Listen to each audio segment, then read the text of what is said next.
శ్రీమాత్రే నమః. నా ఛానల్కి స్వాగతం. నా ఛానల్ని మీరందరూ చాలా అభిమానిస్తున్నందుకు చాలా ధన్యవాదములు.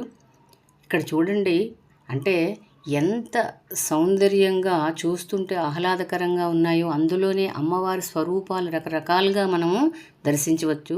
మనం కూడా అమ్మవారిని లక్ష్మీ అష్టకంతో స్తుతించి అమ్మ తాలూకా సంపూర్ణ అనుగ్రహాన్ని పొందుదాం.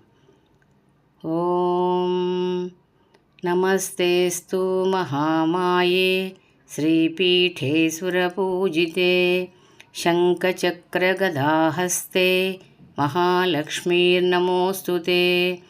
నమస్తే గరుడారూఢే ఢోలాసురభయంకరీ సర్వపాపహరే దేవి మహాలక్ష్మీ నమోస్తుతే.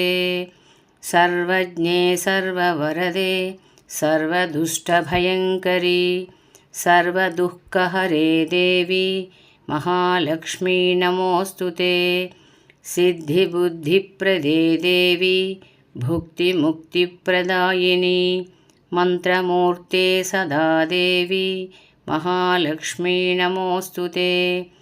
ఆద్యంతరహితే దేవి ఆదిశక్తిమహేశ్వరీ యోగజ్ఞే యోగసంభూతే మహాలక్ష్మీ నమోస్తుతే. స్థూలసూక్ష్మే మహారౌద్రే మహాశక్తి మహోదరే మహాపాపహరే దేవి మహాలక్ష్మీ నమోస్తుతే.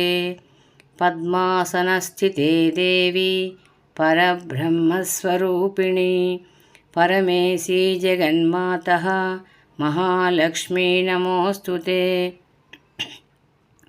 శ్వేతాంబరధరే దేవి నానాలంకారభూషితే జగస్థితే జగన్మాతః మహాలక్ష్మీ నమోస్తుతే. ఫలశ్రుతి.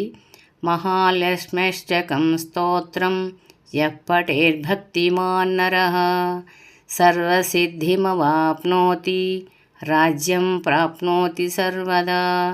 ఏకకాలే పఠే నిత్యం మహాపాపవినాశనం ద్వికాలయం యః పఠే నిత్యం ధనధాన్యసమన్వితః. త్రికాలం యః పఠే నిత్యం మహాశత్రువినాశనం మహాలక్ష్మీర్భవే నిత్యం ప్రసన్నా వరదా శుభా.